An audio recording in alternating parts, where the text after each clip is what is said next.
In this video, Oh God.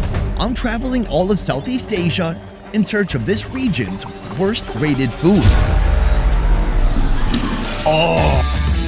Thailand, Vietnam, That's delicious. Malaysia. That, my friend, is a fallopian tube. These countries are full of delicious dishes, Oh my Lord, that is so good. but I'm hunting down the worst of the worst. Oh my Lord. I'm on a mission to learn whether these foods are misunderstood I gotta say, not bad. or if they're really just plain awful, Oh, that's brutal. like these fried cow lungs in Malaysia, Oh. or this rotten duck egg omelet in the Philippines, What do you mean by it's rotten? Oh. or this mysterious meat jello I found in Vietnam. That's meat encapsulated inside a gelatin. Our journey begins in the most toured city in all of Asia, Bangkok, Thailand. And it all starts with This right here. Sonny, that's a sponge. Well, that's why we have Fa here. Fa, welcome. Thank you for joining us. Hi. You are a local Bangkokian. Bangkokese. Bangkokese? It's called Bangkokians. Oh, wow. Bangkokians, I made that up because I thought it sounded hilarious. Fa is a local chef and former Master Chef contestant. Next to her, chef and restaurateur Calvin Bowie. Here we have a unique tray of proteins in front of us. Can you enlighten us as to what these are? I would have to say, first of all, this is also new for me. This is a zoi juk. Zoi juk is just a cooking process. Are you sure? I feel like very little cooking has happened here. In the making of soy chu, the cow's meat, liver, and tripe are cut into bite-sized pieces and served raw at the dining table. In Isan, the northeastern region of Thailand where this dish comes from, soy means cut and chu means dip. But the dip is actually the most intimidating part of this dish. In Isan, people will kill the cow and then they'll eat it bloody raw like that with the bile. I know about bile. As I've been to the north, I've been to Chiang Mai. On the liver of a cow, there's a bile sac. They slit it open. They dump out those yellowy, sometimes green juices. That concentrated bile gets mixed with some other delicious spices and ingredients here, and it makes a bitter dipping sauce. I've had bile, and I love it.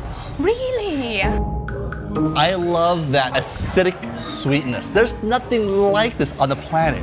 Bile is great. I think we should try it very soon. Now, this food has been selected today because it is among the worst rated in all of Thailand. That probably means a lot of tourists and foreigners have come here and they were put off by it, or even just the thought of it was too much for them. So what we're gonna find out today is, are these truly some awful offals, or is it delicious? A lot of people like their steak medium rare. This is more on the rare side. It's still mooing. You hear that? I can see that. You've never had this before, have you? No, I think you guys have experienced more than me. Can I no dip dip, it? no dip, Can no I dip dip. it? We want that pure beef flavor. It would be an insult to the chef. Or the guy who is just cutting beef back there. Yeah. It doesn't have much of a taste, does it? Slightly beefy, almost no fat, so not much flavor. There's just a tint of irony in this, but not too much. That's it. It really does need that sauce. This curious condiment is a complex blend of fish sauce, chili flakes, roasted rice, chicken bouillon, MSG, chili oil, and lime juice. But it's not complete without a spoonful of pure bitter bile. Here we go. Ooh. Mmm. Yeah. Oh yeah, that's bile. I don't feel good. Wow, that's intense. It is. Something that tastes like acid reflux. Does not feel like it should be in a sauce. I love that crazy flavor. I gotta say, not bad. When I had bile in the north, it was almost just like pure bile. What they've done here is delicately and perfectly blended these different flavors. You've got heat, salt, and bitterness. But that's a perfect combo, especially for a beef that is so neutral in flavor. I like it. I love it. I'm not their target audience. Okay, you're not in the demographic. No. Next, we have the liver. Oh, wow.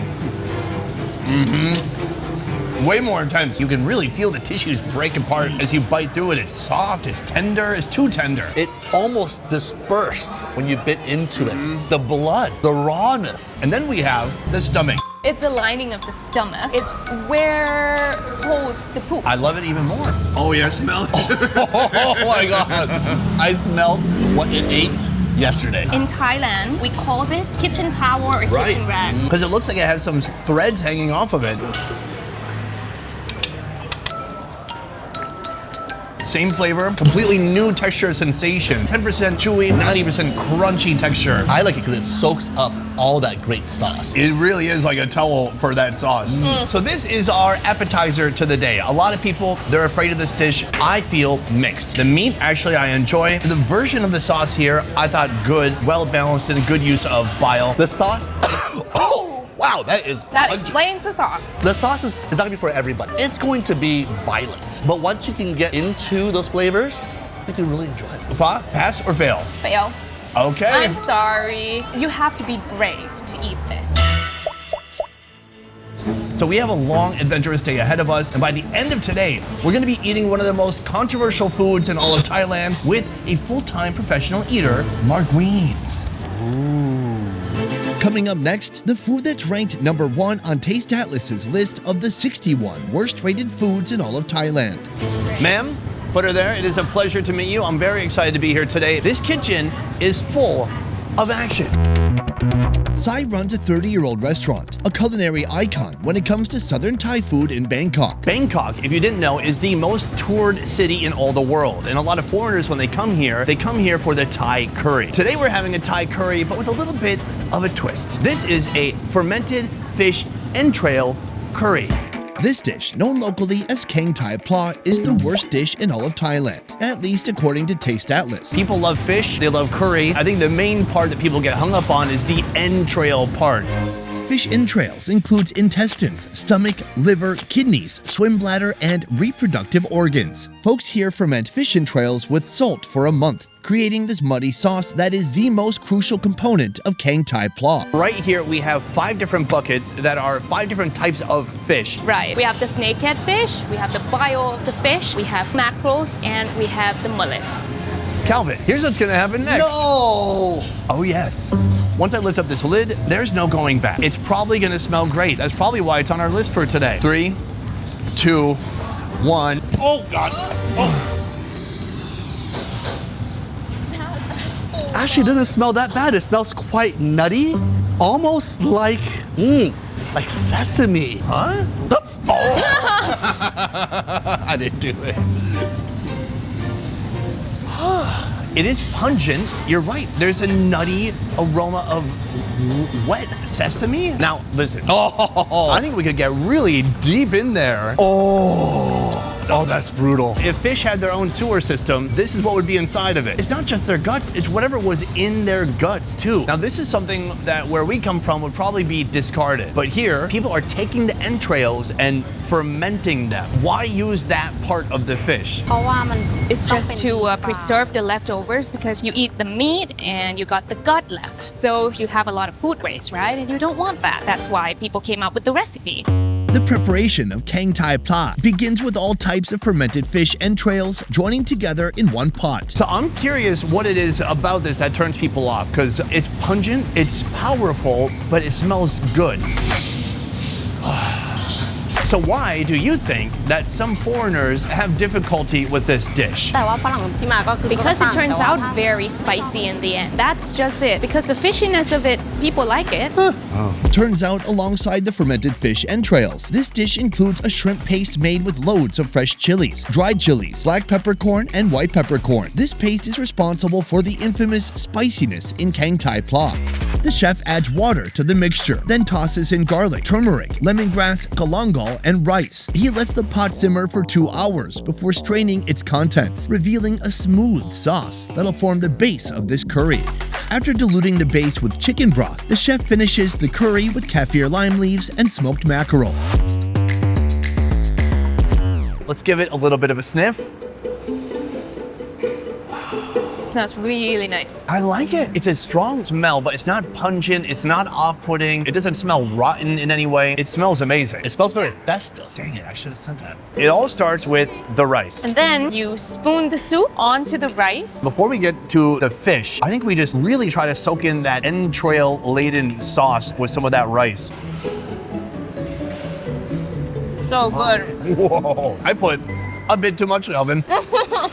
That's a strong flavor. It hits you like a cement. Like a cement truck? First of all, salty. Calvin, after the salt, The spice. it is so hot. It's overwhelming right now. My mouth is on fire. Oh my God, I feel like I'm doing some kind of a YouTube challenge. Why? This is a normal hotness? Yes, definitely. Wow, I feel it on my cheeks, on the back of my throat, down through my windpipe. Yeah. I think tomorrow you're gonna have problem with the toilet. I think in 5 minutes from now, Once the salt and the burning stops, are you tasting any entrail? I'm tasting no entrail at all. No bitterness whatsoever. It's a very umami, full flavor, very savory. I agree with It's that. a good fishiness. Outside of that delicious sauce, we have the actual fish. Better, still very intense. I think this bowl right here would be enough for 3 of us. And that's because there's some kind of protein in there, but this is not meant to be Devoured. It's also a dish that a lot of foreigners cannot handle well, and I'm starting to see why. I thought it was just about the entrails. That's kind of not even my concern right now. Yeah. I can't imagine anyone enjoying this. This is definitely how it's supposed to be like, because you only put a little bit on the rice and the rice kind of milds it down. Tourists like me often mistake this as a typical Thai curry, but it is not. Unlike normal curries, Kaeng Thai Pla has no coconut milk, and it's usually eaten as a sauce to enhance other dishes on the table. As spicy as it is so addicting. The mackerel has a really nice oiliness. The galangal, it adds in this depth into this curry. Oh, so good. So good. This is not our last location. We have a few more things to see. And by the end of this video, Calvin, you and I have to decide which of these foods is the best of the worst. But for now, we got to keep moving to the bathroom and then to the next restaurant. Before we meet Mark Wiens, I've got one more stop to make. A place serving a familiar animal, but a not so familiar body part. This is the udder of a cow. You're telling me that this is where milk comes from? That's where milk comes from. Sunny, I don't see any nipples. Oh, cutting already. Sorry, I felt that. Mr. Yad's Eatery is the kind of place people flock to after work to enjoy beer and tasty drinking food. Though what's delicious to locals may not always appeal to outsiders like Calvin and me. Oh, this is one piece?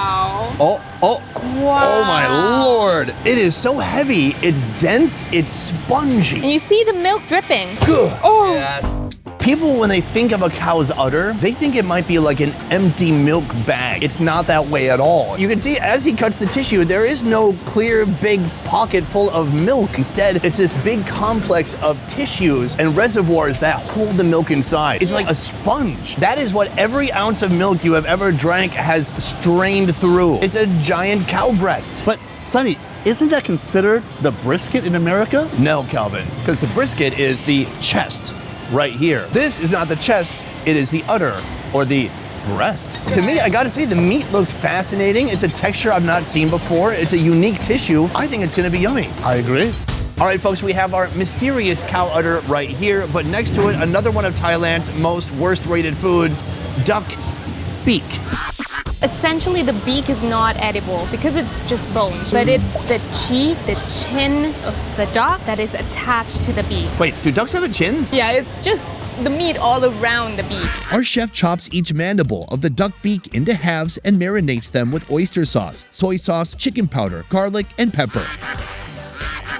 Then he tosses them into sizzling hot oil. This Donald Duck nightmare might be seen as one of the worst rated foods in Thailand because it's an unusual ingredient, but it's also a beloved drinking snack of the Isan people.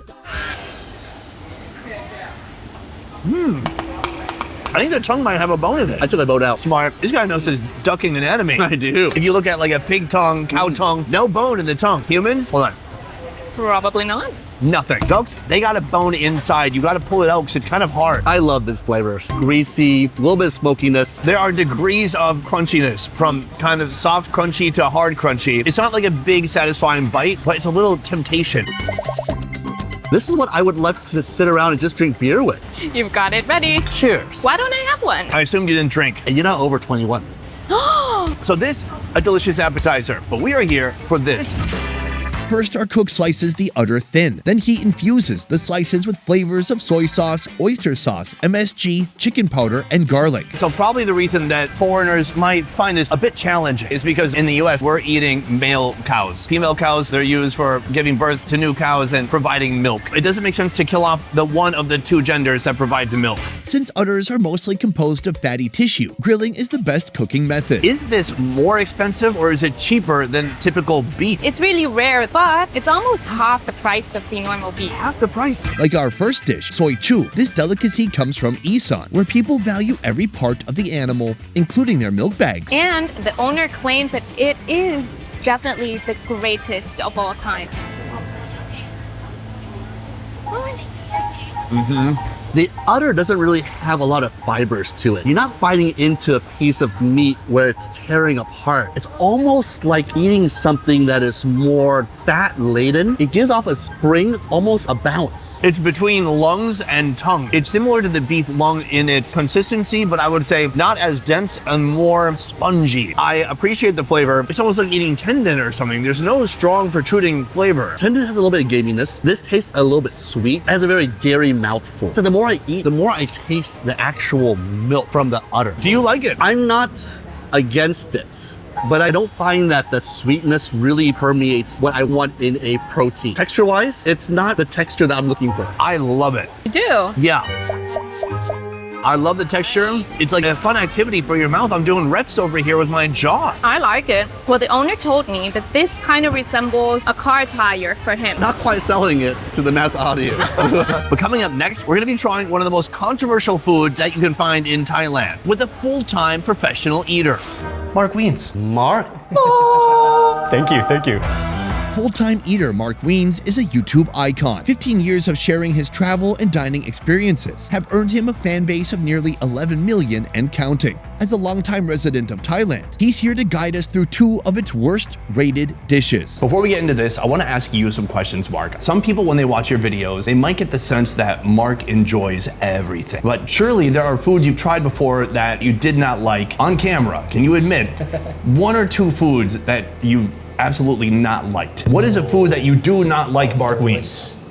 There was something I had that I didn't like. Okay. Well, it's not stink beans, because you love stink beans. Like sweet mayonnaise. Sweet mayonnaise. Sweet mayonnaise. Would you say you don't like mayonnaise? Yeah, I think I don't like mayonnaise. Would you say you hate mayonnaise? I think that's pushing it. Okay. Sonny. I don't like the goopy mayonnaise-y, like blobs. Like one time we had this lobster roll, but there's this one place that put these blobs of mayo on top. Oh. That's so fascinating. I love gloopy globs of mayonnaise. And I love lobster rolls. Let's shift to Thai food. Maybe you've lost some perspective since moving to Thailand, but are there any foods in Thailand that foreigners struggle with? Raw pork, Ooh, that's up there. poop-filled intestines. I've had both of those foods in the same day. I don't know how I'm still here. Part of why we're doing this video is to show that most foods that people count as the worst or lowest rated are misunderstood. Like what we see in front of us right here. This is a delightful bowl full of adult female bullfrogs. Is this something you've had? It's no big deal? Is this like a Tuesday lunch for you? Actually, I haven't had it before. You haven't had it Yeah, before? this will be my first time. So this thing, it's very, very seasonal. It only comes like right at the beginning of the rainy season and only lasts for 1 or 2 weeks. Our pregnant bullfrog dish comes in the form of a sour and spicy soup. A mix of chilies, lemongrass, tamarind, galangal, and turmeric leap into the boiling water, followed by lime leaves and tamarind leaves to create the soup base. Now it's just waiting for the star of the show, which the restaurant owner showed us moments ago. Most Americans have seen something like this. It's a frog, but there's something special about this frog. It's, in Spanish, pregunte. Pregunte. That means pregnant. Oh, congratulations. Yeah, I don't think it's giving birth anytime soon. While frog meat is common in Thai cuisine, pregnant bullfrogs are another Isan delicacy. The frogs we see here have already been boiled. Oh my lord. She's ripped the frog open, and what's revealed is that 50% of the real estate inside the frog is pure frog eggs, Kelvin. And that is what we're gonna be eating. That is frog caviar, my friend. So how many eggs could there be in a bullfrog? ใช่มันก็หลายไข่อยู่นะ She said there's millions. Really, millions? I think she's a little over embellishing. I'm gonna say maybe a couple 100,000. Are you counting right now? The boiled frogs take the plunge, and the cook lets the soup simmer before completing the recipe with turmeric leaves and sawtooth coriander. Due to their seasonal rarity, pregnant bullfrogs can cost double the price of beef. What I love is that they've recreated the frog's habitat. There's a little marsh. Maybe a stagnant pond. Oh my god. Let's try the broth first. Sour, spicy, a little sweet. It really hits the back of your throat. Immediately the sourness. So the lime juice, or also maybe tamarind. I'm seeing some tamarind leaves in here. Then you taste the galangal in there nicely. Lemongrass, chilies. It has a bit of a smokiness to it as well. The broth is fantastic, but that is not the star of the show. Right here we have the bullfrog. I think we're just meant to take a bite from the side and just go for it. Oh my god. We gotta do it together. Have you had this before? No, I'm not ready. I'll do this. I'll do this. Oh yeah. Cheers. Cheers, guys. Definitely better than I thought. Considering this was supposed to be one of our scarier foods of the day, pretty dang delicious. Sticky eggs, you can feel them individually, but when you chomp on them, it kind of sticks to your teeth. I love how each egg pops in your mouth, but the skin of the bullfrog, it's so thin. You can bite right into it. Tastes like a natural sausage. That broth has just penetrated everything within the frog. So all that delicious broth flavor that we got originally, it's still in there, but then you're just getting that unique texture of just millions of eggs on the inside. And what's amazing is like almost no bones. It's all meat and eggs and just delicious. Now, why do you think this was rated one of the worst dishes in Thailand? Because you know it's delicious. I think the people rating those dishes haven't tasted it. Because if you tasted it, absolutely delicious. Like, I don't know if you could not like this. Well, next to you have someone who has a tiny amount of eggs on her spoon. What do you think now? It's definitely different than what I thought. Sticky and creamy to some sort. It's actually good. So, first dish, pretty dang delicious. I think we all think so. But then there's this. This right here. Tadpoles.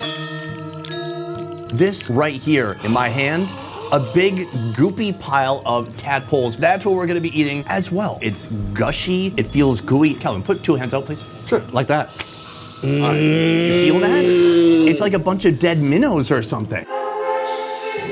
Oh, it smells like mushrooms. It does. It has a very funky aroma. ใช่ค่ะเหมือนเห็ดเหมือนมัสลูม She's acting like this is some kind of a luxury perfume from Dubai. Oh. Put some behind my ear because it smells so good. Tadpoles are another treat of the rainy season. Folks here love them when they're around 2 to 4 weeks old, when their hind legs begin to develop but their tails have not yet disappeared. Weird.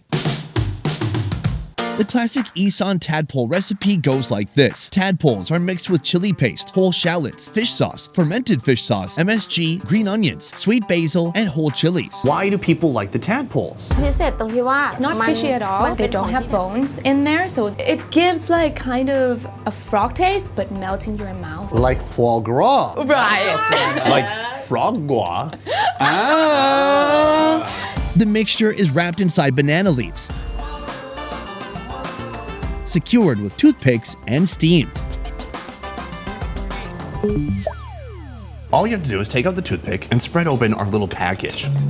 Oh, wow. Juicy. I love this simplicity style cooking. Nose to tail. Nothing is disregarded. That's all it really has. All that tadpole is a nose and a tail. Is this a food you're excited for? I wouldn't say so, but yeah, let's have it.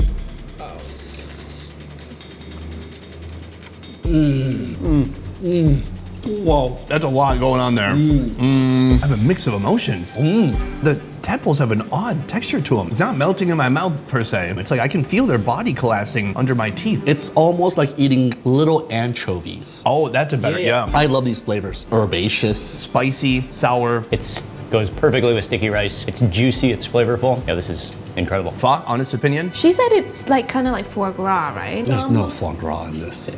No. A little bit more chewy. It's really creamy. Do you like it? No. Okay.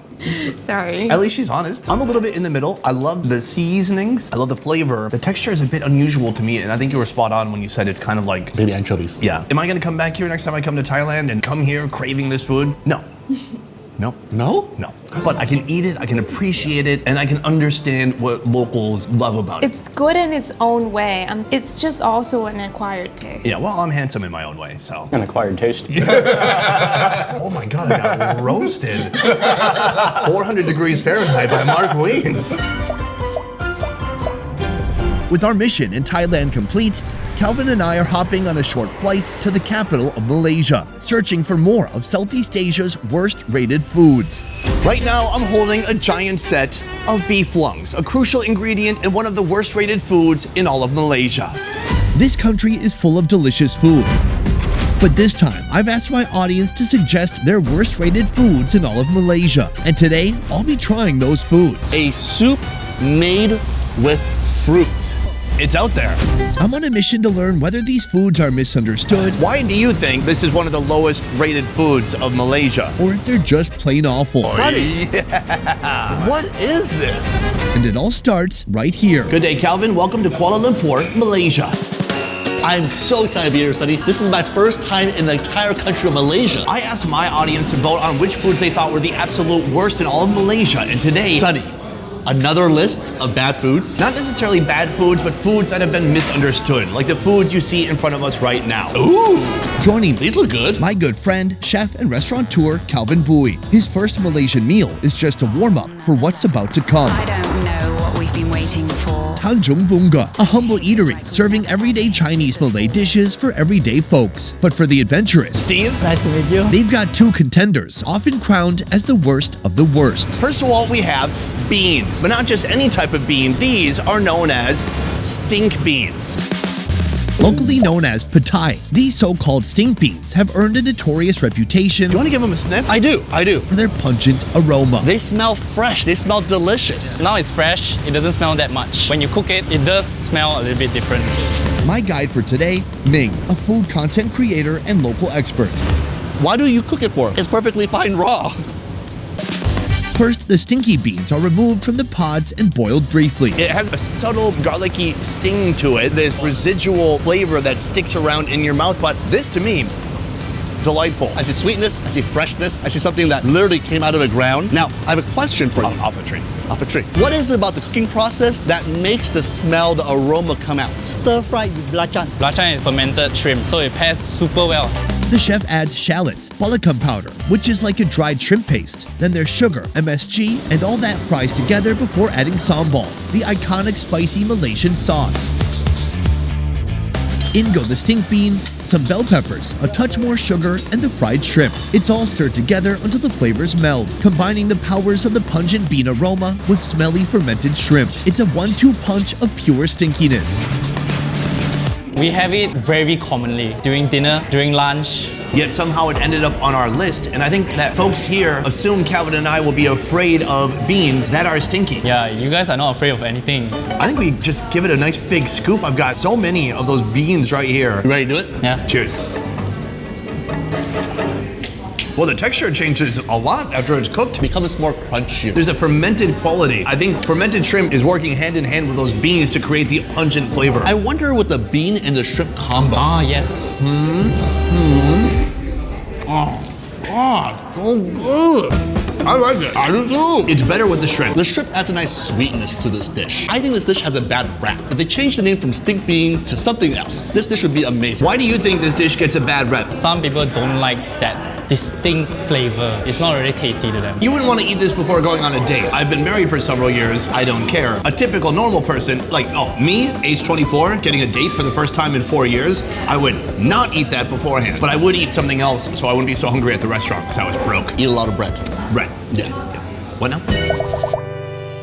If that pungent plate wasn't enough, then how about this? A second contender from my audience worst rated list. A dish that contains the least desirable part of the fish. Why would somebody want to eat a stomach of a fish? Oh my God, these look so creepy. It's kind of a soft, flexible tissue that you can squeeze and tear apart with your fingers. Now, this is a stomach? Yes. Of what type of fish? Grouper, how would you prepare this? This.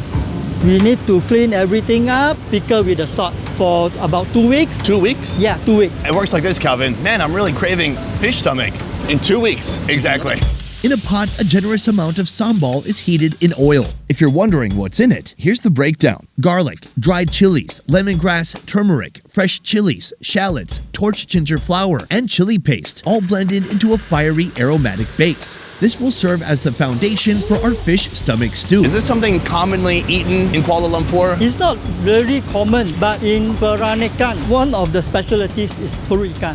Nonya Peranakan is like Malay plus Chinese. Next, boiled, pickled fish stomach. It's a traditional recipe from generation and generation. Coriander, torch ginger flour, pineapple, boiled shrimp, kaffir lime leaves by the fistful, tamarind sauce, sugar, and salt are added to the pot. How often do you eat this? Every week. I trust Steve. To be fair, it's on his menu. He doesn't have to go far. But he's not done yet. Now it's green beans, boiled eggplant, and wild beetle leaves that are tossed in next. The whole concoction simmers for hours until this chaotic mix of ingredients transforms into a rich, sticky stew packed with flavor. What kind of flavor? That remains to be seen. Nonya people, they do eat this with right hand, not left. You know why? Yes. Because I don't know, because you're sitting on my left. Right hand is for doing activities like eating and shaking hands. The left hand is for cleaning your butt. What? Yeah. So let's go for it. So No. the fish stomach was so apparent when I was holding it earlier, but now it's hard to discern any fish parts at all. I'm getting in here with my fingers. I feel vegetables. Where'd the fish go? Is that? Yeah. I was hoping for some big pockets of stomach. Yeah, well, how do I know what a liver is and what a green bean is? Well, so this is your first time trying this dish? First time trying this. Why yeah. haven't you tried this yet? Because Nonya cuisine is rarely found in Malaysia, especially KL. Gentlemen, this is going to be a new experience for all of us. Let's go for it. Damn, good. Sweet, sour, savory, a little interesting herbs there. The meat is not super apparent, This is so delicious. but the taste is amazing. I'm going to try just a piece of the fish meat, Calvin. Oh, let me go find that. Oh, It's good. that sauce is so delicate. You could tell it was meat, but it was very soft, very flavorful. It really just blends in with all the other ingredients. I don't know what issue people would have with this other than they're freaked out by the idea of fish entrails in their body, inside of their entrails. This has to be quite unique as a flavor to Malaysia, but it's really, really good. It's so good. It's really, really good. Today we have a long list of freaky foods to try out, Calvin. Foods that are on the worst rated list for a reason. This is a warm-up, but from here it's gonna get very serious. And by the end of this video, we are gonna be trying something so unusual, few local Malaysian people can even bear it. What do you got in mind? You'll find out soon. Sunny. Nasi Lemak, often hailed as Malaysia's national dish, is essentially coconut rice paired with an assortment of sides and protein, like the fried chicken or ayam goreng I've tried here before. But at this restaurant, Ma'am, hello. the coconut rice is served with something much less familiar. It looks like one of your main meat options here is this. An alien? This is a big, beautiful set of beef lungs. This is the wind tube right here. You take a deep breath, it goes down this, and then the air gets dispersed through these two lungs. There's villi inside that absorb the oxygen, and then you blow out the carbon dioxide. How do you know so much? Also, it makes a great dish, apparently. This is considered an organ. Yeah. I'm gonna go with this one. You got anything else? No. First, an entire set of beef lungs are thoroughly boiled in a large wok. What you're seeing right now is a deflated lung. For example, I went to Uzbekistan and they filled the sheep lungs full of milk and they expanded to twice the size. So this is an empty lung. It just feels like rubber. It doesn't feel like anything real. Once cooked, it's sliced into bite-sized pieces. That's a great point because a lot of people around the world, they discard this part of the animal. But here, people appreciate it. For seasoning, the beef lungs are mixed with chopped lemongrass, a secret spice blend, sugar, MSG, and salt. Then it's fried to crispy perfection. Why? Why do you appreciate the lungs, but some people don't? Bila dia letak dengan spice semua, dia goreng. When it's marinated with a lot of spices, it'll be very crispy, chewy, and very delicious to eat. Now comes the assembly. A base of fragrant coconut rice is plated alongside boiled water spinach, half a boiled egg, cucumber slices, some fried peanuts, the deep-fried beef lungs, and of course, a generous spoonful of sambal to bring it all together. How long have you had this restaurant? 30 years. Family's business, yeah. Started by my grandpa and then my father and then me. The food we're going to be eating today, is that from generations ago? Yes, from generation. This lung has undergone quite a transformation. Should we just give it a shot? Cheers. Oh. Dude. Way crunchier than I expected.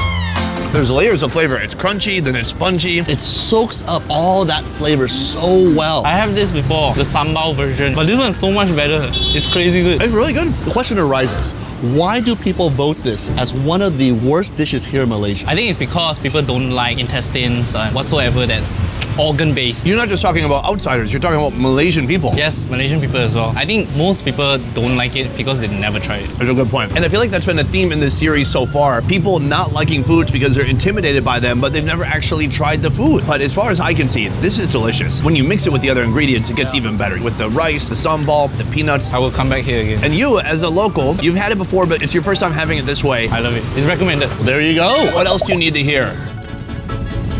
Myth busted.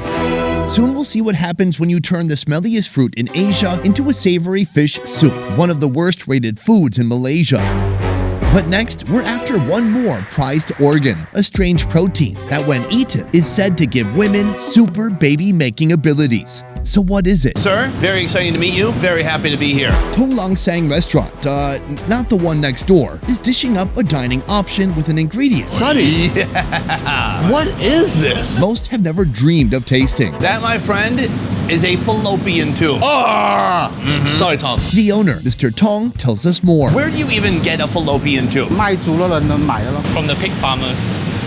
That's a great answer. That adds up. Now, what I believe is that between the ovary, the part that holds the eggs, and the uterus, the part where they grow the baby, this is a super highway transporting that potential piece of life. Where did you get the idea to come up with a dish with the fallopian tube? 以前学徒的时候跟师傅学的，哪里来？应该是广东吧，我猜。这种外国进口的哦。 Now, are you the guy in Jurassic Park who stole all the dinosaur specimens? Is that you? That is you! To make this dish, the fallopian tubes are boiled, Is it expensive or is it very affordable? Expensive then left to chill in ice before being cut into pieces. What makes it expensive? because the supply is low. Next, they're deep fried, then set aside. Is this dish a dish passed down through generations? 很旧了，很旧了。 Very, very old, very traditional. 广东吧，我猜。 Learn from his shifu. In a wok, fry pork lard, dried shrimp, chili powder, garlic, shallots, the fallopian tubes, and soy sauce. All these animals, they have many different body parts, and those body parts have different textures. Why make use of the fallopian tube? 客人要求要吃这个样东西。 In China, it's a saying, with organ, heal organ. If you have heart problem, you eat heart. If you have lung problem, you eat lungs. So you eat fallopian tube because I want to have a baby. Correct. Are men eating this, or is it mostly women? 比较少了。 Women love it more. Now, a combination of more flavor enhancers, including oyster sauce, sugar, MSG, chicken powder, and tamarind sauce, are added to the wok and stirred to perfection.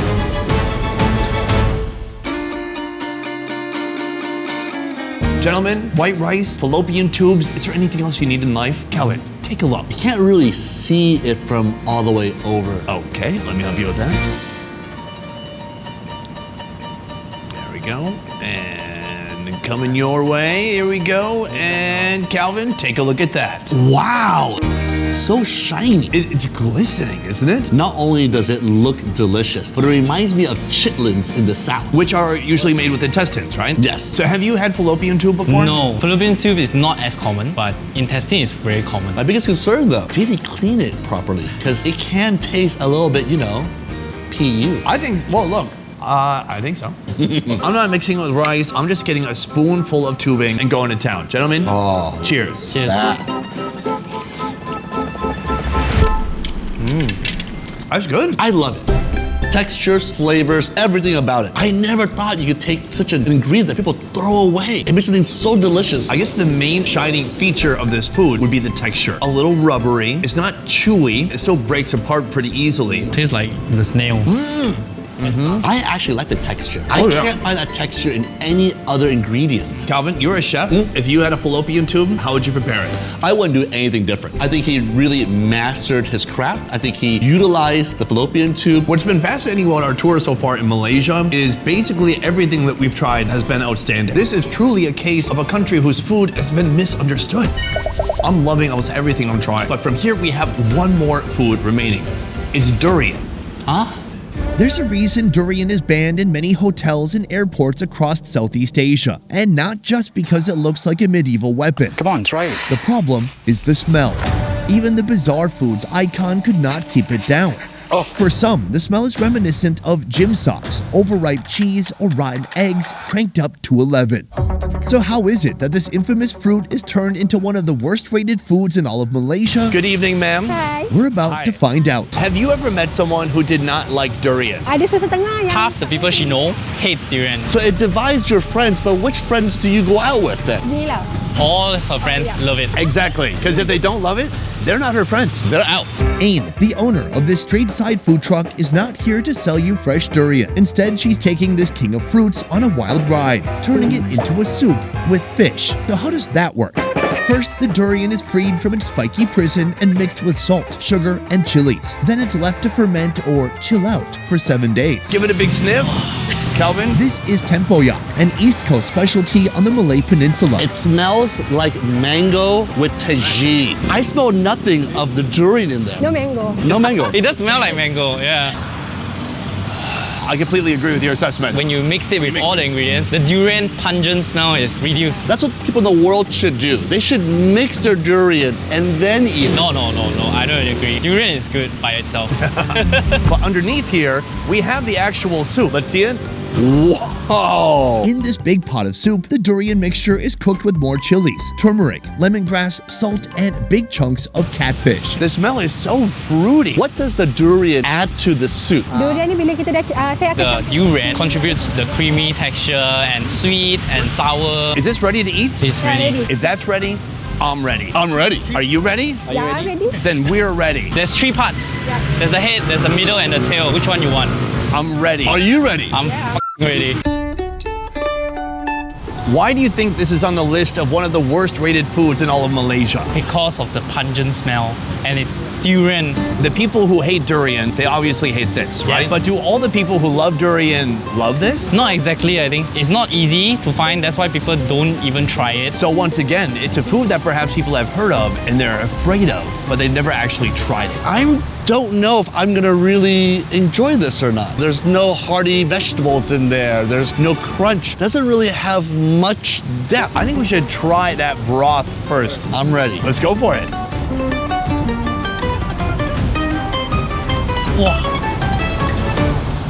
I like that. What do you like about this? First of all, it's thick like a gravy. It's spicy, it's salty, but then it's sweet and fresh at the same time. It's a fascinating mix of flavors that are pulling in different directions. I'm not a big fan of having an oily fish. When I think about soup, I don't think about sweet stuff. This, a soup made with fruit.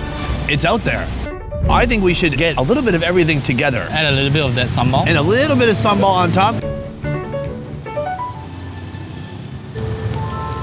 Fish with fruit. I don't know, dude. People put like a fruit salsa in a fish taco. They do. They do a roasted pineapple salsa. It's not so different from that, is it, Calvin? It is. It is completely different. It is super sweet. But what I will say is that the smell and aroma of durian is no longer there. And then, paired with a oily freshwater fish like catfish. The fish is harder for me to get around. Yes, big, heavy, oily. It's like Beauty and the Beast together on one spoon. That said, this is an epic meal. It is raining right now, but that's not going to stop me from finishing this entire fish, plus all the rice, and maybe getting another one too. Great, you do that, I'm gonna go inside. Okay, bye.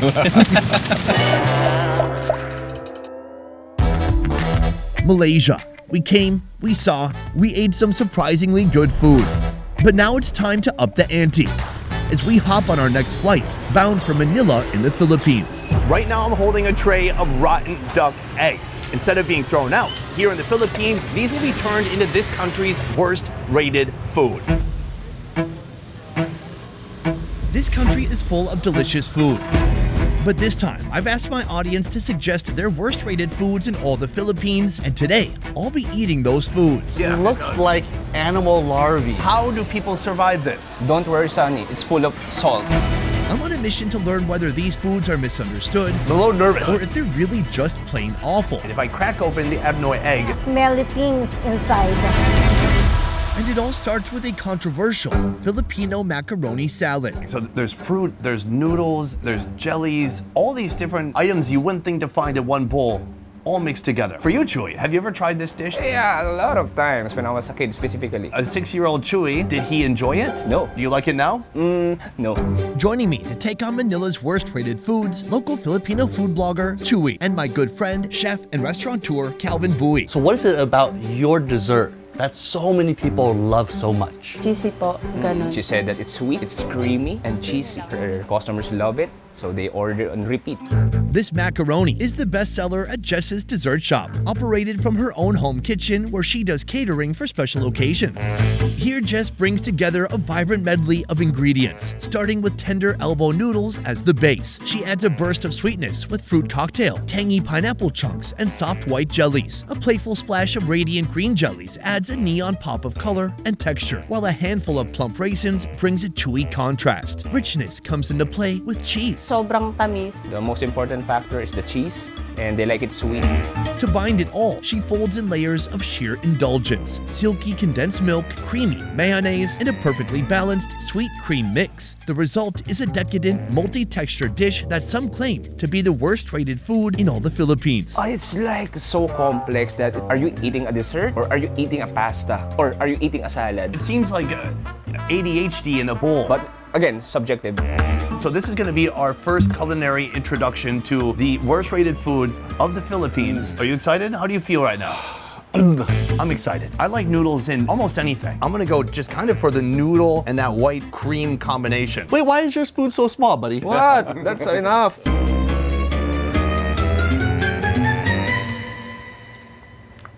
Whoa. That is sweet. It reminds me of like a bread pudding. There's hints of white bread. This is actually quite good, but I would only eat it towards the end of my meal. You couldn't start with this. It's gonna blow your palate out. It's so loud. It's so creamy. It's so sweet. It is a fascinating combination of mayonnaise and sugar. Can I say something? I ate half my bowl already. Oh, I didn't see that coming. I like it, but I think we should try a bite with the jelly in there and maybe more fruit.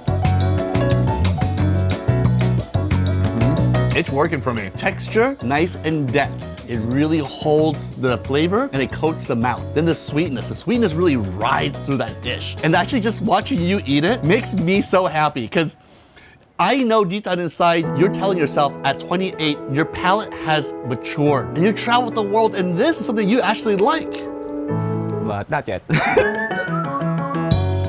This is awesome. He ate the whole entire thing. For me, it's just like too funky. It's like a lot of things going on. It's not about their cooking. Personally, I just don't like the dish at all.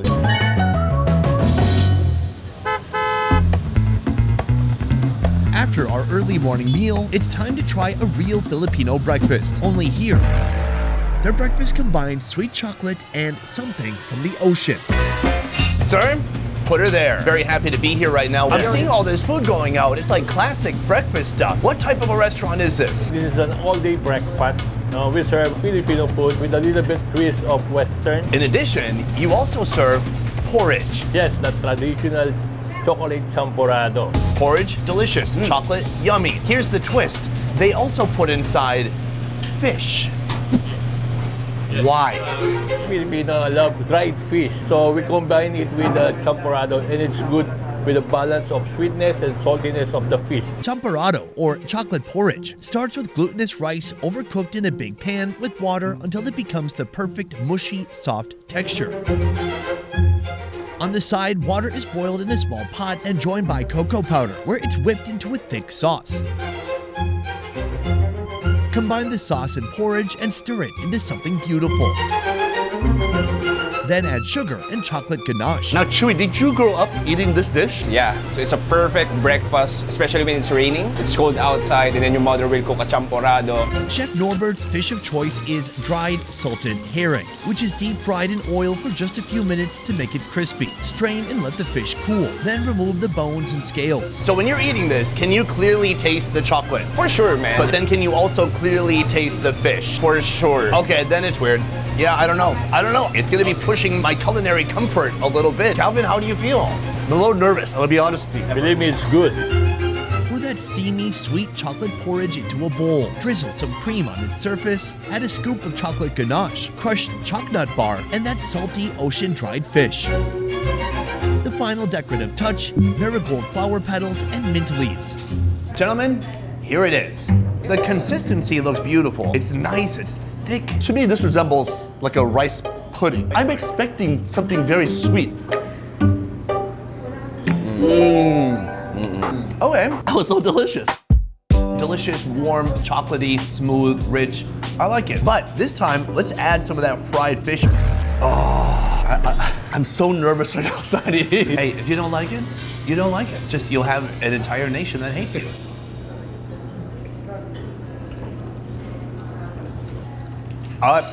Definitely fishy.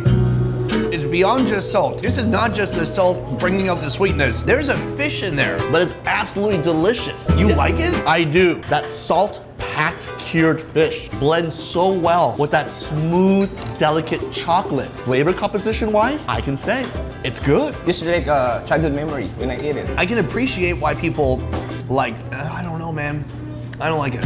It's wild. The porridge starts off so good. It's so sweet and satisfying. It's just like a classic unhealthy American breakfast. And then the fish, it's a dried fish. It just tastes fishy. The fishness does linger on your palate. Oh, it's there. But I can see how the Filipinos like that sweet and savory balance. Yeah. So I'm glad that you guys like it. And you know what? More fish for you. Yeah, sure. Oh, here we go. Let's bite over it. I want the head. I'll get the whole one. Oh.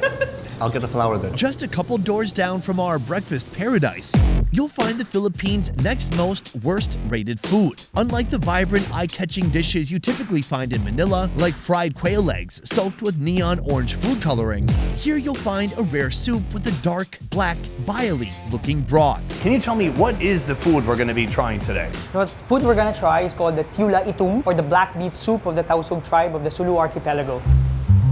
The Sulu archipelago is located in the southwestern region of the Philippines. This is where Chef Miguel comes from. Here, the black beef soup is a favorite. As to why people think it's the most low rated, because it's unfamiliar to many. Not a lot of people get to travel to the area where it comes from, and so that's why we brought it here in Metro Manila. In my hand, there's a bowl, but inside the bowl, there's dirt. It does look like potting soil. This is the seasoning mixture, the heart and soul of this black soup. The main ingredient contributing to its color, burnt coconut. It starts with coconut meat, extracted from the shell. Grill it on an open fire until it becomes black and golden brown, essentially turning into charcoal. It's a tedious process. It takes more than an hour and 30 minutes because there's a certain temperature to make sure that it will not turn rancid. Once burning is complete, the coconut joins turmeric, ginger, lemongrass, galangal, red onion, garlic, black pepper, and salt. These spices are blended into an aromatic flavor base. This, as well as many other dishes in this restaurant, are recipes taught to Chef Miguel by his own grandmother. It smells so savory. It smells so deep root like ginger. I'm getting notes of coffee. This burned coconut seasoning is thoroughly applied to the beef, marinating the meat overnight. Heat up oil in a pan. Quickly fry onions in our black seasoning base. Then add the marinated beef. Stir to lightly sear the beef. Then add water and let it simmer for hours to tenderize the meat. Chewy, have you tried this before? Yeah, multiple times. Does it have a burnt flavor? That's a good question. You'll see later. The final component of this dish, beef bones, baked in the oven for 20 minutes. Now to put it all together. Transfer the soup into a serving bowl. Top it with a sprig of lemongrass and a beef bone. Then finally, torch the bone marrow before serving. As a chef, we're always trying to tell stories. Why do you use this ingredient? Because I wanted to tell the story about the Tausug people of the Sulu archipelago, because I believe that that's my way of changing people's perspective. When they get to try the food and they try to understand the history and culture behind it, then they get to have more appreciation for it. As a chef, I think it's important that we just don't cook the food. We have to tell the story of the people who prepare it for us. Chewy, be careful because we're both wearing white here. There should be no splattering good reminder. of this soup. I think the first thing we should do is get into that broth. The broth is the heart of a dish like this, and that's going to tell us everything we need to know. Let's do it. You sure? I'm sure. Oh my God. Nice. I love it. It's a deep, savory flavor. There's a slick of fat on top, so your lips are oily like you just put on lip balm. There's no hint of coconut here. This is all beefy goodness. This is a broth that's been going for hours upon hours. That is what I want to eat every single day. It's nice and aromatic. Yeah. And don't forget, it's spicy. A little bit spicy, yeah. It's a well-rounded flavor. It's got a little bit of everything. But I don't taste anything burnt. There is a lot more in here besides the broth. There are big, beautiful chunks of meat, and we're gonna put all that on top of our rice. Oh, look at that. I love how rich it is. It's good because the broth is so rich, you can kind of get that rice wet. Please. You took all the beef? Yeah, there's 2 pieces left. Don't worry, I'll just eat the lemongrass.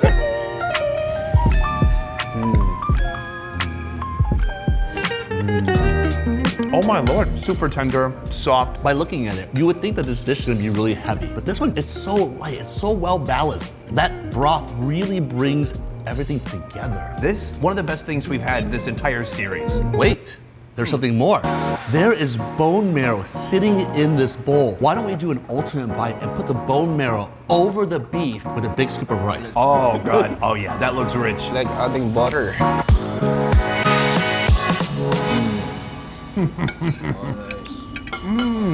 That bone marrow is like a beef flavored butter. It went down so smooth, it's greasy, but it has so much flavor. The marrow adds another level of fat and flavor. How did this end up on my list? This is delicious. This is probably one of the best foods I've ever had in the Philippines, if I'm being 100% honest. It's very good. Number one, maybe some of the Filipinos, they don't look at like appetizing. Because number two, Muslim food is not well represented, especially in Manila. That's why maybe some don't even try it. The only thing I have to say is to all my Filipino brothers and sisters, you have to give this a shot. It's incredibly delicious. I can't believe it. When do I collect my money for saying that? Today has already been kind of an emotional roller coaster when it comes to the food. But soon, we're gonna be trying perhaps one of the most extreme, intense foods in all of the Philippines. Essentially fermented or rotten duck fetuses. Before diving into what is likely the Philippines' most brutal, most challenging food, we're warming up with an appetizer. Something that's also rotten, though others prefer to say fermented. That food resides within this bottle. It looks like animal larvae. Usually you'd want your oysters fresh to avoid stomach issues or, death. But some Filipinos prefer them to be fermented for a few days in the form of this condiment called bagoong sisi. Oysters can go off pretty easily in warm temperature. They can collect bacteria, they can kill you. But here you're purposely fermenting or rotting the oysters. How do people survive this? Don't worry, Sunny, it's full of salt. This is a delicacy imported from the Visayas region, a collection of islands 350 miles south of Manila, well known for their oyster production. Does the average Filipino like this? I haven't tried this yet. Wow, so fresh, like smelling the ocean. Oh, nice. It's like a homeless man. Right here we have white rice. Pour this on top and it's gonna contribute an enormous amount of flavor. Oh, how much are you putting in there, Chewy? Oh. There you go. Hit it with a little bit of a spritz. The best part is Chewy doesn't know what he's doing either. So don't judge me. 3 days fermented rock oysters. Let's go. It's really salty. Oh, I kind of like the flavor though. What is it about the flavor that you like, Sunny? It tastes briny. It tastes like I was drowning and I drank some ocean water. I can't get over the fermentation. This is over the top for me. I cannot have a second bite. Now I understand why this is called a condiment. It's a strong flavor to be sure. A flavor that's probably meant to be mixed with other flavors too. I don't hate it. I thought I might. Upon eating it, I kind of like those little oysters. Wow. They're tiny, they're very delicate. They're warm. They're warm. They should not be warm. For you, conclusively, thumbs up, thumbs down. Like this, maybe thumbs down. Okay. I would legitimately eat it again. I would just need to find like the right stuff to pair it with. It's a no-go for you too? No-go. Me, kind of into it. Team white versus team black again. But from here, we are headed to our final location, to a food that really divides the room, or perhaps a nation. At last, it's time for the absolute worst of the worst, a food some regard as revolting. I'm talking about Manila's bizarre rotten egg omelet. Joining us and taking on this puzzling Pinoy wonder, Filipino-American blogger and TV personality Will Dasovich. But just so you know, Will has no clue what he's about to eat. What do you mean by it's rotten? But before we take a bite, let's back up and learn where these eggs come from in the first place. Right now, we are inside a giant incubation center. Can you tell me what happens here? Incubator is the machine how to process the balut. Balut is a semi-developed duck egg. When boiled, it becomes one of the Philippines' most infamous delicacies, complete with a partially formed head and bones.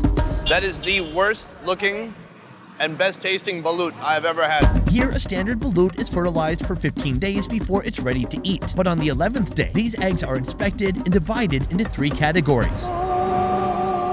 Wow. Ooh, that's a lot of eggs. Wow.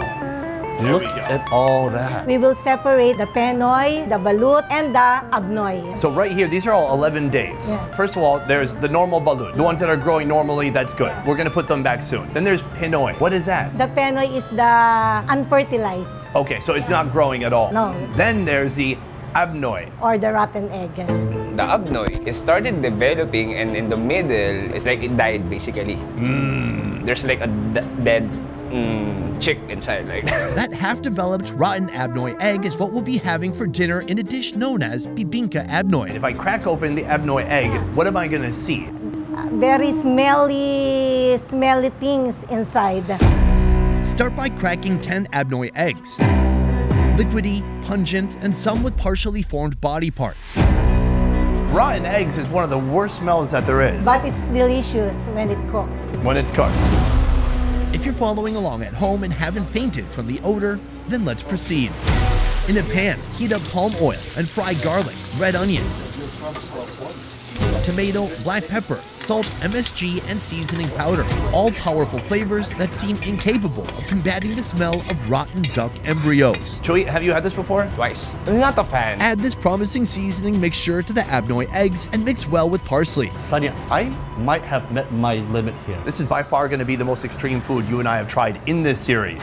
Pour the seasoned eggs back into the pan to fry, 10 minutes on each side. Is this legal? Yes. I feel like it's very dangerous. How do you not get sick? Like me, I eat abnoi, but nothing happened to me. So, if we eat it... But not too much. It's a nice food. It's not dangerous to eat. Yes. Listen, we are going to try this with an open mind. Maybe you will say, wow, it's delicious. Or maybe we will die. Maybe you should try it first before you... Die? Before you die. Before you comment. Gentlemen, everything we've done today has built up to this moment. I have no idea what this is. Guys, this is Will Dasovich. So Will, you are Filipino-American? Is that how you identify yourself? Yeah, I guess. I grew up in the US. I've been in the Philippines for almost 10 years. You moved here in your 20s. Were there foods then that seemed bizarre or exotic that you've come to accept as normal now? Balut now is normal to me. I was living off that when I was young, backpacking around the Philippines. It all depends on the situation you're in, and I think you can learn to like any food. So today, perhaps we'll learn to like this. This is an omelet made with abnoi. We're gonna have you crack it open, okay, and then we're all gonna take a little bit of a sniff to get closer to the food that we're gonna be trying today. Oh. This feels bad, bro. What color is that? Pea soup green? Do you think you can do this anymore? Are you in over your head, Will? Wow, that's interesting. What do you mean by it's rotten? Did you smell it? I mean, a lot of weird stuff, but this is It's a different level. This is obviously not something we would use in the USA. It smells absolutely horrific and disgusting. But hey, this is the Philippines. They're making use of everything. So I say we go for it. I think we just grab it like a piece of pizza. I do smell something funky. Is this safe? I think so. You know why? This is pre-colonial. That's like 100 years ago and no one dies from it. So maybe, you know. Cheers. Cheers. There you go.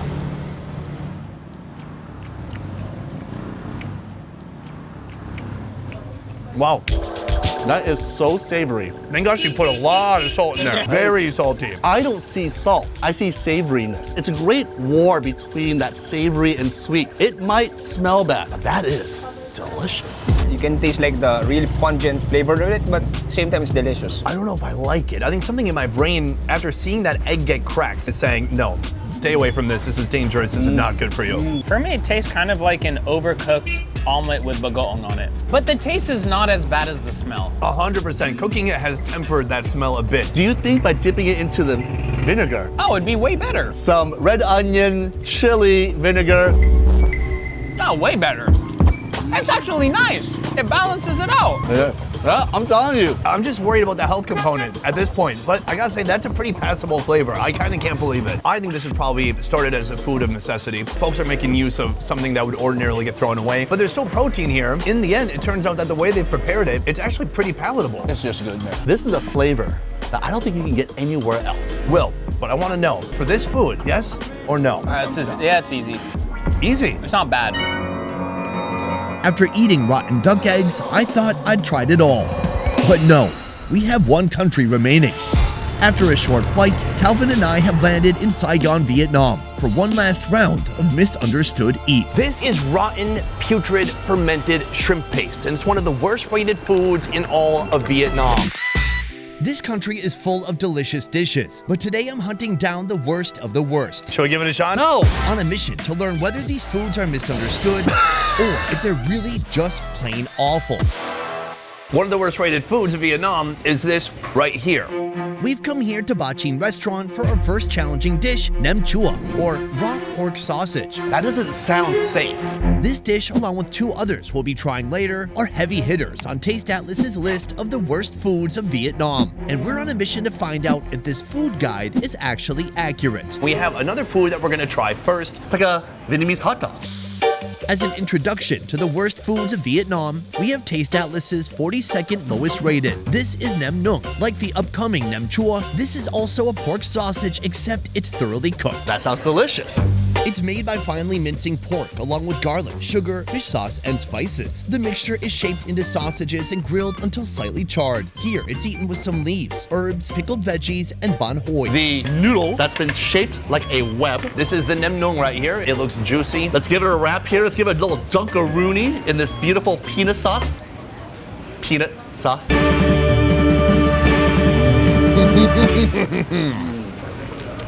That is delicious. I love Vietnamese food because of the freshness, the texture. You get a whole bevy of vegetables and herbs on a plate. Crisp lettuce, aromatic herbs, crunchy daikon and carrot, but the star of the show is that juicy pork in the middle. That grilled pork was delicious. But what about nem chua, the raw pork sausage ranked the 11th worst food of Vietnam? Personally, I'm worried the raw pork could contain parasites like roundworms or tapeworms. There are 5 countries that this is illegal in. America, Canada, Japan, Australia. Well, that's 4. That's why regulations in the USA require pork to be cooked to at least 145 degrees. So how do you eat this without dying? To learn more, we're heading inside the nem chua factory to meet Mr. Hung. What is nem chua? He's the guy running things around here, and he has been for over 5 decades. Nem chua is a fermented pork sausage. Pork thigh is cut into small pieces while the excess fat is trimmed away. Then it goes through a grinder with the company of garlic. This minced raw pork now goes into a pounding machine. Then you're gonna pound his meat. You're gonna pound your meat. You're gonna pound the meat. As the pork is pounded, they add flavoring agents. Salt, sugar, MSG, garlic.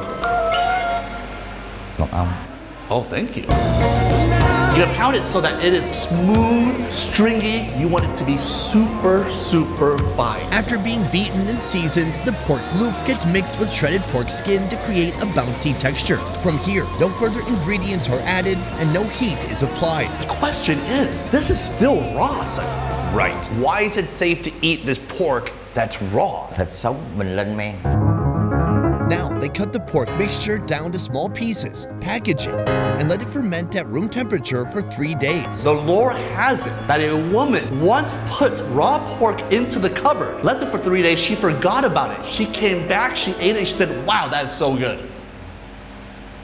This lady sounds unhinged. The fermentation process develops lactic acid bacteria, a healthy bacteria, while at the same time, salt dries out the meat. This creates an environment so acidic and hostile to pathogens that they steer clear. At least that's what we're hoping. How can we convince people, no matter where they're from, that this is safe and delicious to eat? The one reason that he wants the world to know of why to eat nem chua. He says that's the dish that starts off a great night of drinking. Nem chua. Now listen, salami is also a sausage that's been cured. So in that sense, this is nothing more than a wet salami. From here, I guess we're gonna unwrap it and see how it tastes. Here's the moment. This is our first low-rated food of the day. Calvin, let's give it a shot and see what we actually think. Here we go. Cheers.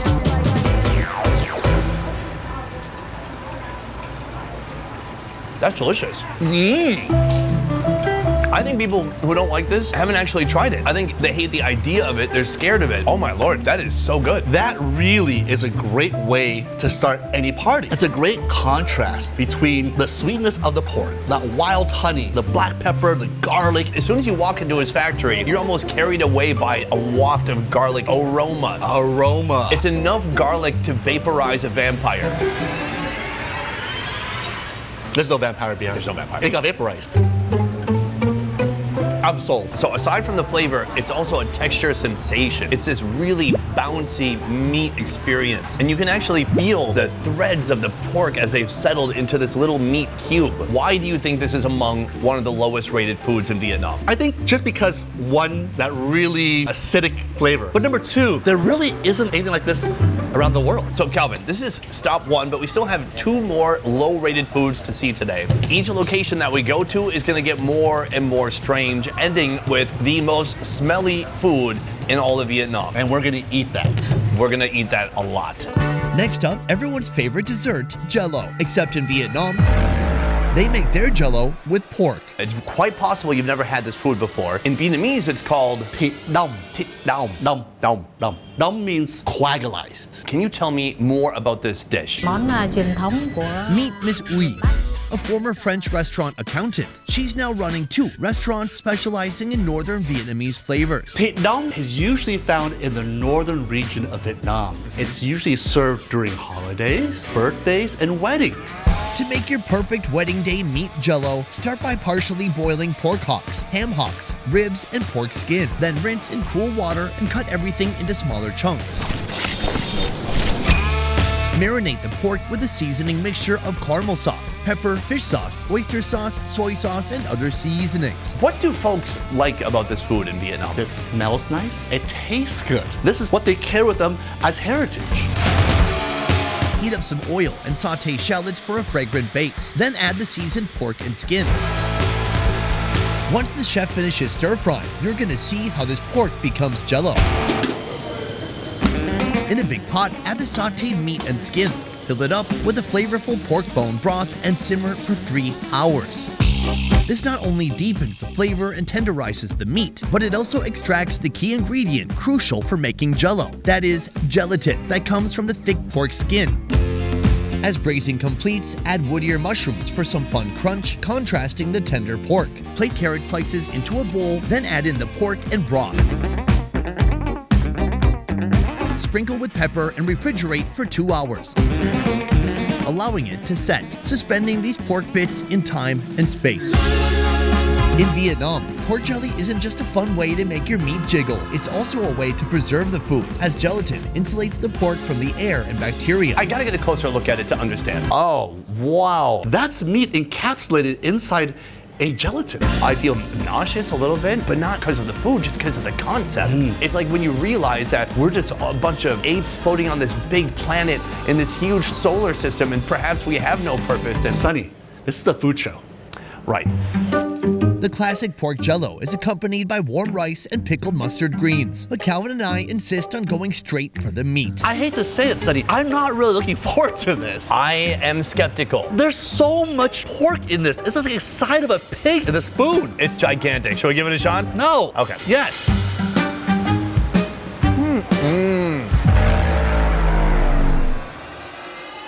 It tastes like Campbell's soup. The meat is soft, it's braised really well, but the flavor is of soup. It is growing on you. It is very wholesome. It is very non-descriptive. I just don't think it's gonna be received with open arms to the Western world because it is just soup that's coagulated. I'm gonna have to disagree. First of all, the flavor. It's savory, it's braised, it's soft. In the USA, we don't have a lot of cold meats like this. But you know where they love it? In London. If you think pork in jello is weird, in London, they fill their jello with eels. So I think if you're a culture that is accustomed to having cold meats, this could be your thing right here. This, it's not growing on me. And I do appreciate the heritage behind this dish. It's just not my cup of tea. Jello, it doesn't have to be sweet, but when you eat it like this, it's just gonna remind you of cold soup in the refrigerator. I think the secret to liking this, if you're not Vietnamese, is to be British. It's finally time to face the final boss of Vietnam's worst foods. This is Bun Dao Mom Tom, ranked the 5th worst food of Vietnam. It features dodgy components like intestines and blood sausage. But it gets even more challenging to eat as they're sauced up with this. It's called Mom Tom, or fermented shrimp paste. This is straight up putrid, rotten shrimp. But before diving into this baffling meal, Calvin and I are visiting a wholesale seafood market to learn more about this purple condiment. Calvin, this is what we've come here for today. It's something disturbing to most people. We should get our noses close to it just so we can smell every single note. You should get your nose close to it.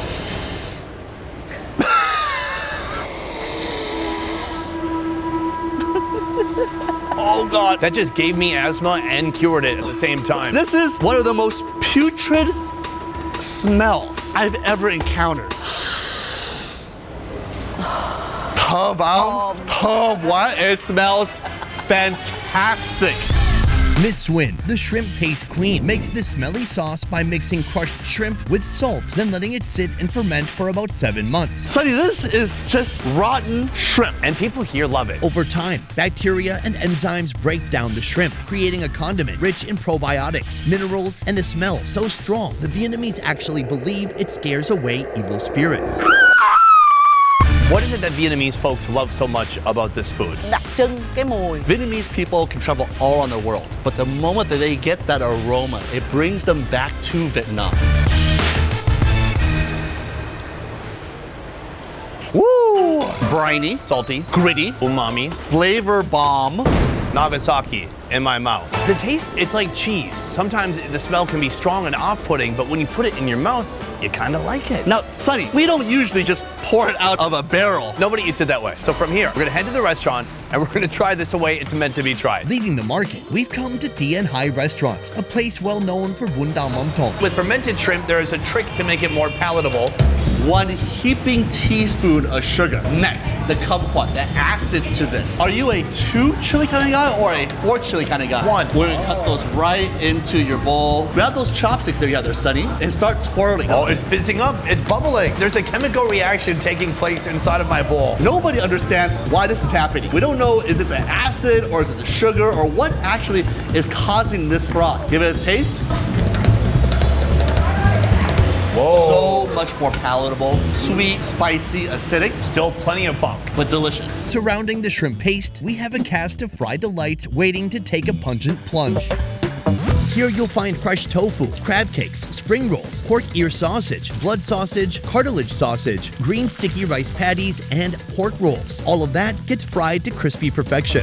To go with this rich ensemble, fresh vermicelli noodles and slices of tender boiled pork shank. Assemble every component with herbs and cucumber.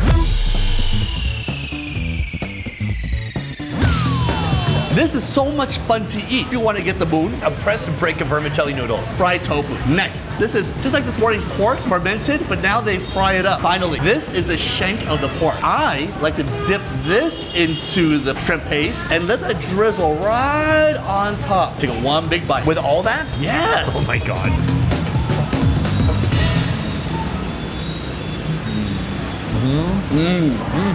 It's so delicious. Wow. It is such a potent flavor. To me, this meal is like a high. It's like doing a line of shrimp paste. This really is the epitome of all sauces. It goes well with that tofu, right? Really crispy outside, soft, beautiful tofu inside. And that sauce, it just coats everything. I like it. What I love about these platters is it's just all these different flavors and textures that you can combine with this sauce. Mix and match. It's really up to you. You say you eat this about every week. What makes you crave this? It's a mumtum. It's missing that hit. There's enough going on here that keeps me engaged into this dish. I love Bun Pak. Why do you think this is such a low-rated food? When you first had fermented anything in Asia, do you know that feeling of fear? But after living here for so many years and eating this, you understand, hey, it's okay. Yeah. I think that those who want to live life on the edge need to try this fermented shrimp paste. Today we tried out 3 of the lowest rated foods in Vietnam. But I think what we learned in the end is that there's a lack of education and understanding around these foods. I agree. I think food is an experience. And if you get a chance to eat like a local and experience what they experience, money cannot buy this happiness. If you love Indian food, then you're gonna love our new channel, Best Ever Food India. Subscribe now for weekly videos showcasing the most unique street food from around the country. I've never seen someone build a machine to just go at their meat day and night like this. Look at how raw and red that meat is. Will you eat cucumber? No. How many people have died eating this? In his 52 years of doing this, under 1,000. He assures me that no one not a single person has ever died from eating nam chua. Even if it was 10, I would still risk it. Listen, I grew up in Minnesota in the Midwest. My mom hates when I say white trash. Trashy white person? Yeah, like we were trashy white people. I got a question. I'm single. I don't have anybody. Can I find a wife I put a little bit here and behind the ears? Boom, guys, that is the end of the video. We tried a bunch of Vietnam's lowest rated foods. Do you think we should try the same in other countries? How about the Philippines' lowest rated foods? How about North Korea? Do they have food? They're living in famine. What about Malaysia's worst rated foods? Let me know if we should do that as a concept in other countries. Otherwise, I want to say a huge thank you to Calvin for joining me today. Calvin is my dude, FKN Deliciousness, on Instagram, on YouTube, anywhere on the internet. Go look him up, follow him, subscribe, and follow his fun food adventures here in Vietnam and beyond. Otherwise, that is it for this one, guys. Thank you so much for watching. I will see you next time. Peace!